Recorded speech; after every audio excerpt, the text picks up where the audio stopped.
Good evening and welcome to A Slice of Life. I'm your host, Jim Therian. Tonight we're having, the topic is Project Feederwatch. Now if you're not familiar with that, it's we're going to have our returning guest, Joe Attwater from the Connecticut Audubon, tell us about it.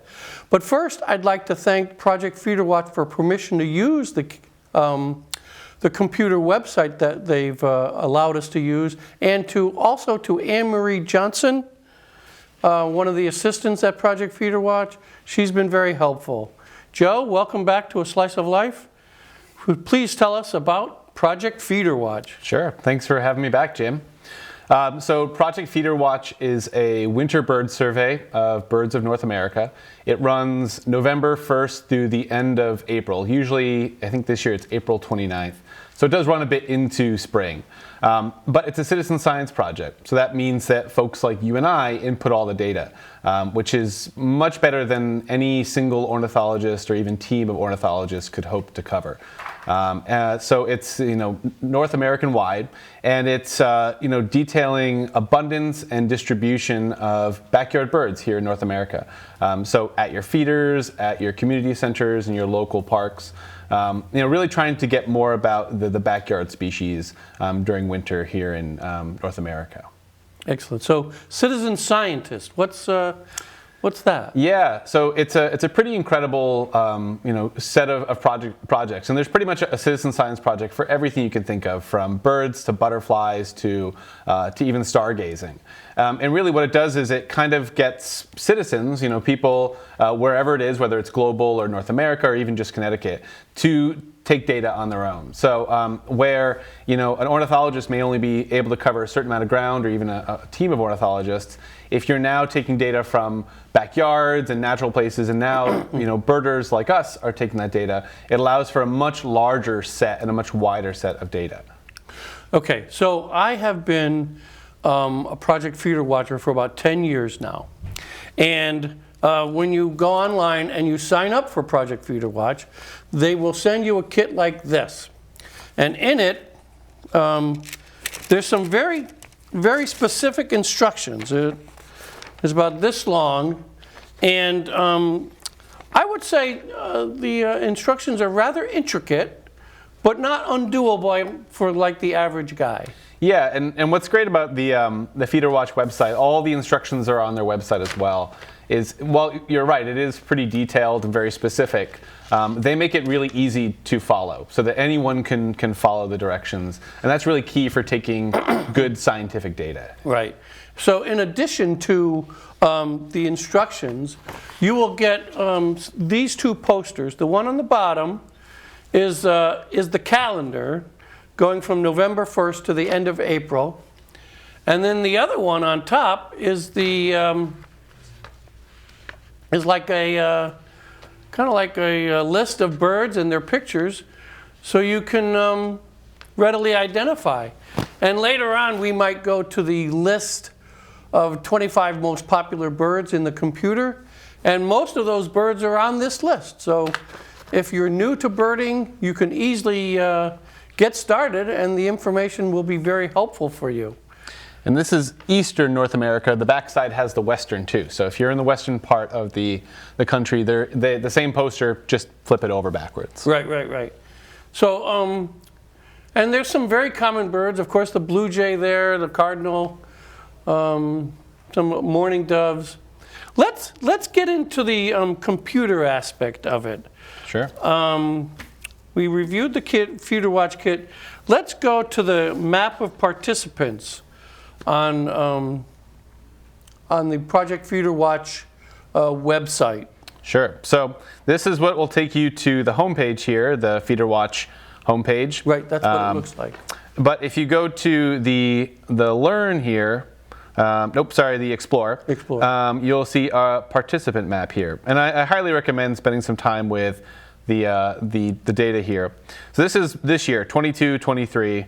Not quite filled out, Right. This is every one of you needs to go out and join Feederwatch. This map is a little bit more full. There may be an administrative lag there. That's possible too, yeah. Let's go to 21, 22. So this is more representative of what the Feederwatch map looks like right here.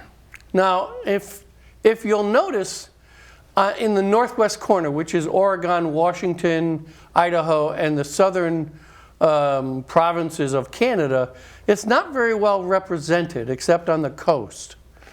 In a few minutes, when we review another bit of data, that's going to be important to recognize. It's pretty well established, though. Here Oh yeah, the Northeast is definitely if we well represented. That's for sure. If we zoom in here on Connecticut too, we can see that. Yeah, you need 2 fingers for that. There's quite a good representation here. Oh yeah, yeah. So you can add your own participant map there, your own dot to the participant map there as well if you join this year. Right. But you can't zoom into your backyard. No, it will only let you go so close. Yes, thankfully. Yeah. And you can see there's a huge blank spot here in the middle of the country there, and obviously much of northern Canada. Most of the Canadian data is up here in the northeast as well. So I guess we could say if you have friends in the Midwest, hook them up, tell them about Project Feederwatch, and maybe we'll get a few more participants there. Yeah. Let's go to the northern cardinal thing. Sure. Trends and graphs. So yes, if we go back to this Explore tab and hit Trends and Graphs, we can enter a species here. So we'll go northern cardinal. And that brings up this great animation here through the years. So Feederwatch has been going on since the mid-70s. Started in Canada with Birds Canada, and soon after moved into all North America, and they brought on Cornell Lab of Ornithology. So the data doesn't go much past 1990 there. But if we watch the trend, we can see, and keep an eye out, again, this is northern cardinal. Right. Keep an eye up here in the northwest. Now the one on the right is average flock size, and the one on the left is percentage of, what does it say? Percentage of feeders visited? Yeah, so the number of feeders in that area that are being watched, the number of, the percentage of feeders that had those northern cardinals there. Yeah, yeah. So let's, if we can, go back to that. Sure, if we go to, and you can pause and kind of move back and forth. Up until 2009, there are none in the northwest here, no cardinals. But then suddenly, 2010, we start seeing some cardinals reported. So 3.75 average flock size, and then 0.2%. So still not particularly, numerous out in the northwest there. Right. But if you remember the number of participants in the northwest, right? There's not many people watching, so there could be actually more than 0.2%, 0.1%. Right. And we're back in 2022. Yeah. And we're back down to 0. Right. And that may be, like you said, that there are not as many people watching feeders. It may be that the data isn't fully in for that species. Right. But it may also be indicative of a trend of species distribution. Right. And that actually speaks to the wonderful value of Project Feederwatch. Identifying identifying trends, and that northwest one is perfect for demonstrating that. Right, and that's really also what is incredible about citizen science, is that there's no way that even a team of ornithologists could get data from that widespread of an area. Right. And so if we're kind of putting that onto citizen science, onto folks just watching their backyards, and the cardinal is a pretty obvious bird, pretty easy to identify. Yep. So we can watch that trend, and if they start becoming more common in the northwest, and despite that we think that cardinals are a very common bird in the backyards of Connecticut, and they are. Mm-hmm. On the western part of the country, they're not particularly common. Right. And I've had a lot of birders who come to the East Coast, and the bird they want to see most is the cardinal. Right. But if those numbers start increasing again, the flock size and the percentage at feeders start increasing, it may be indicative of range expansion. And in fact, northern cardinals, despite their name, were at one point a southern species, and the word northern was added. So at one point, 100 years ago, we didn't get that many northern cardinals here in Connecticut. Right. And then, on the other end, if we start seeing their numbers decreasing, that could be indicative of, an issue with the population or the species. And, right. and that data, all this data is actually used by ornithologists to conduct habitat studies, to conduct population studies. Right. You're actually, if you're putting data into your Feederwatch, you're contributing to scientific data that ornithologists use. And you don't really need a college education to tell the difference between a blue jay and a mourning dove. No. And what's great too, in winter, the number of birds we see drops quite a bit. We don't have nearly as many as we do during migration or even in the breeding season. Right. So the number of birds, and as shown on that poster there, is not quite. You have a smaller pool of birds to have to learn to identify. Right. So that's actually very helpful. Yeah, absolutely. Now, I remember one time I was watching my bird feeder, and I had 6. It was an eruption season. I had 6 evening grosbeaks show up at my feeder, and that's a rare occasion. They don't come down every year. They're a far northern bird, and I thought I would be able to look around in the different sites and see, people seeing these birds, the evening grosbeaks, in and around my neighborhood, and nobody else reported it. So, just because the birds are in your area doesn't mean that they get reported. Yeah, I'm convinced, there are many more birds that go unreported that go reported, and especially those less common and rare birds, partially because people may not be looking for them or don't know what to look for. Right. But, there are birds around us all the time, and there may be 10 rare birds around the woods here, within a mile radius, and we just may never find them. Well, one of the criteria that is explained in the instructions is that you watch your birds 2 days in a row for X number of hours. And who's to say that the evening grosbeaks don't come by on a Thursday when you're watching Tuesday, Wednesday? Right. And so that would be another case of unreported birds. Exactly, and one of the key things they point out in reporting data is if you're only supposed to report what you see in those 2 count days. So those folks who participate in Feederwatch, they take a 2 count day. So for instance, Tuesday, Wednesday, which is actually what we'll be doing at the center over in Old Lyme. We just finally put up our feeders. So you take Tuesday, Wednesday, and the number you report is the average or the highest number you see on those 2 days. So if an evening grosbeak comes to your feeder on Thursday, you technically can't report that data. It's very tempting, though. It is, and it doesn't mean you can't put a comment that says there are evening grosbeaks at your feeder. Oh, right, yeah. But it's all also in the name of keeping that scientific method. Right. It's if you have those 2 days, only count during those 2 days. It makes sure that the data is standardized. And I think that's a good point, Joe, is that it is a scientific method. There is actual science involved. And so that's why the instructions are very specific, but not so complicated that not everybody can do it. And it's very simple.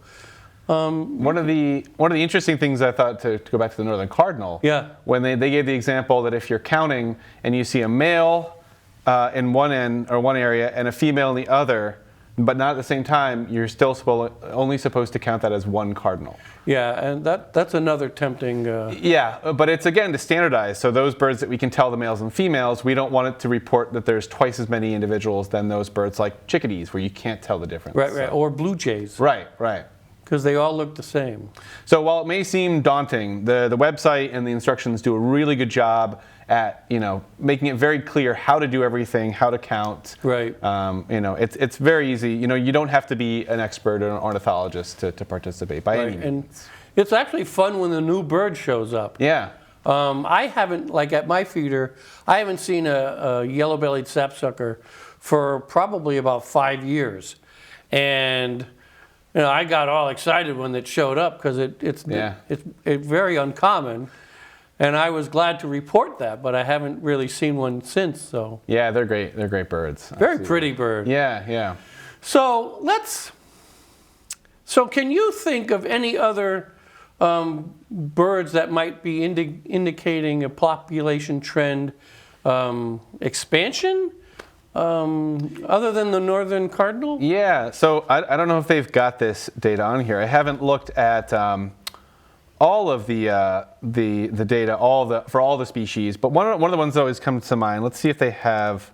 I bet they do. They do. They have common ravens. The common raven is an interesting bird. So if we look at the data here, I didn't even think of the common raven. And you can see common ravens in your backyard in Connecticut. Yeah. But what's interesting about common ravens is a lot of birds are experiencing a northern expansion, but common ravens are actually experiencing a southern expansion. So if we look at the numbers here, in the 2000s, they actually start to go up in the southern parts of the state and New England. Yeah. So they're in, one of the few examples of those birds in New England that are actually expanding their range southward. So now they're actually breeding here. And that's a big bird, isn't it? Yes, yeah. Pretty unmistakable. The only thing you may confuse a common raven with is one of our crows, either a fish or a common. But a common raven has almost a 5-foot wingspan, so they're pretty big birds. When I remember going up to when I was in Alaska, and I saw my first raven. Yeah. And my God, it was big. Yeah. It's the biggest bird I haven't seen since at that point. So the size alone is a good ID for them, but that's another great. The data shows that southern expansion. But there's a lot of species, and even some ones we can see on the poster here. Things like red-bellied woodpecker, Carolina wren, tufted titmouse. All those birds were southern species that have expanded north. Right. And without data from things like Feederwatch and eBird and those other citizen science projects, we may not know that data. That data may not be quite as readily available to conservationists and land managers and all those kind of individuals. Right. Well, it's just fascinating. I'm in the process of putting up my feeders now and stocking them, getting ready, because the first day of observation is November 1st. Yes, it's not. And November 1st is not necessarily the deadline for entry.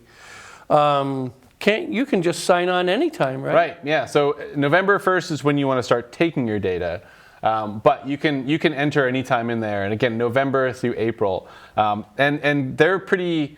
The site is really great about walking you through the process of setting up your site too.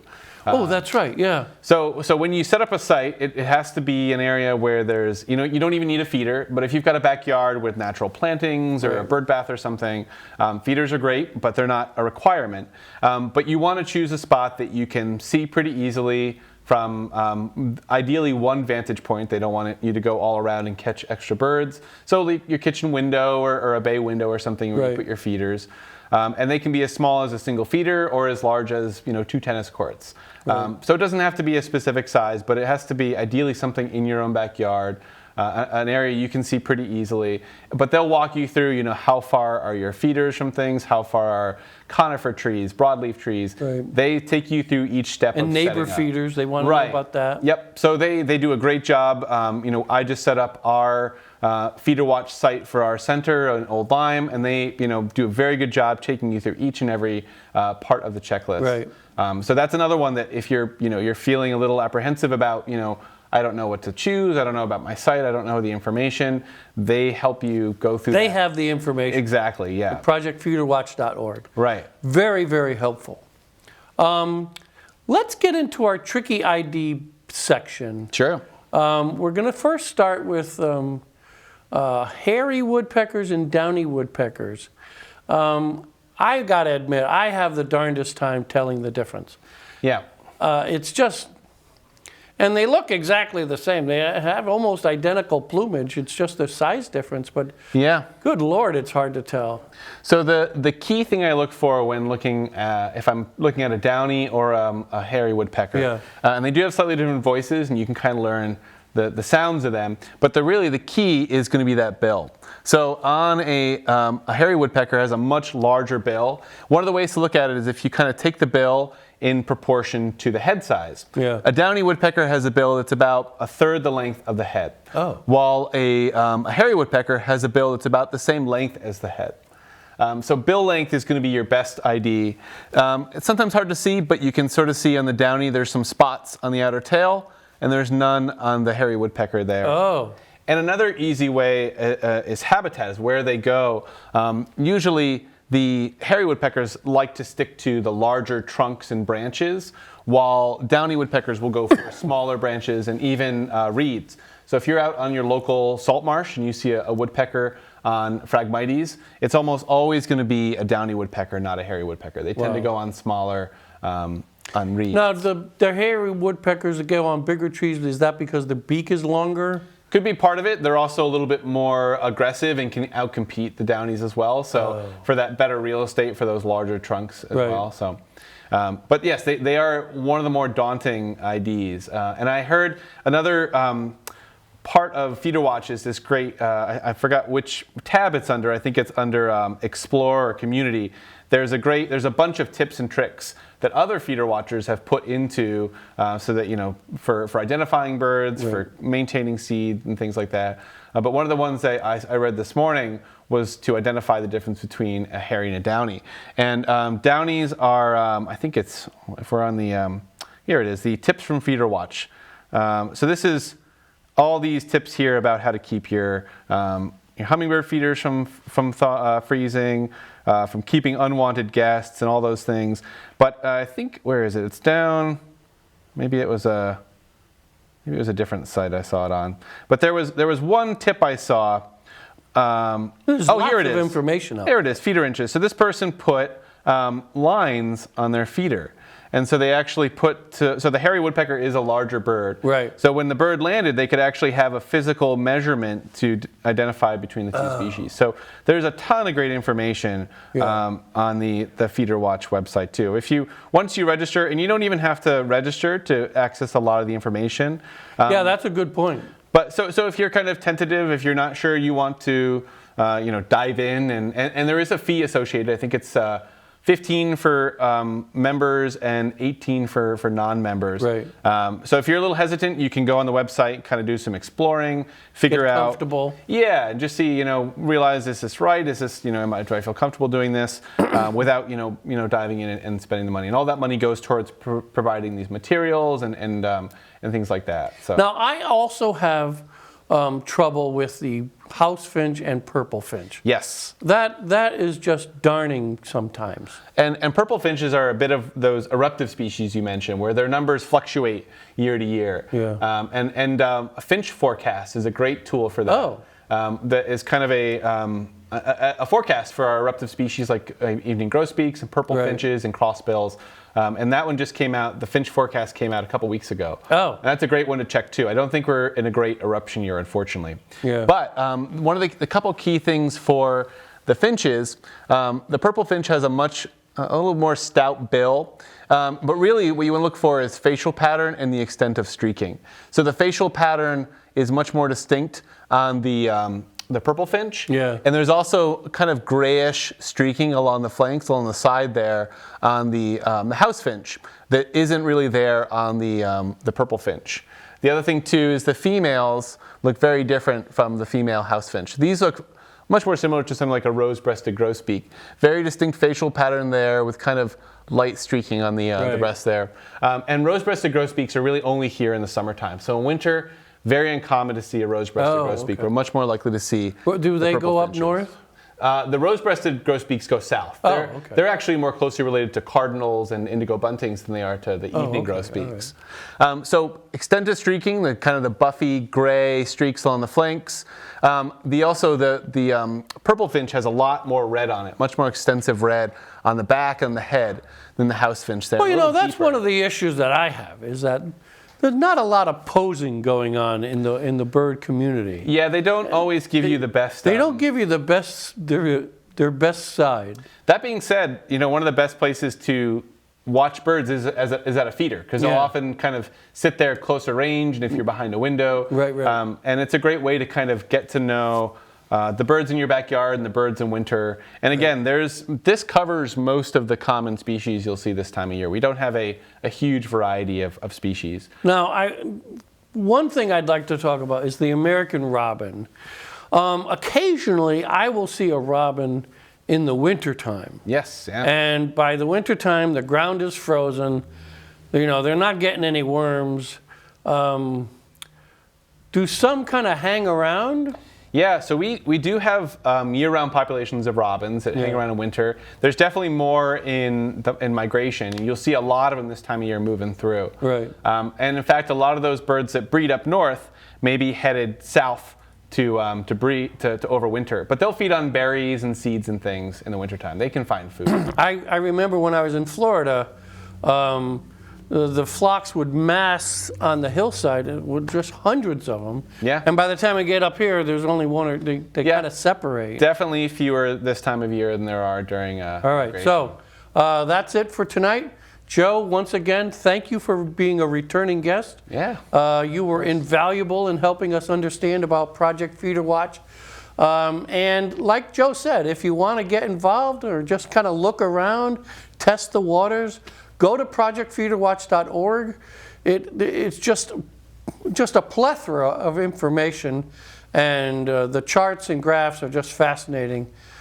Even if you're just watching, if you're like a bean counter or an accountant and you like data digestion. Very true. Very fascinating. So that's it for tonight. Thank you for watching. Have a good night. Thank you.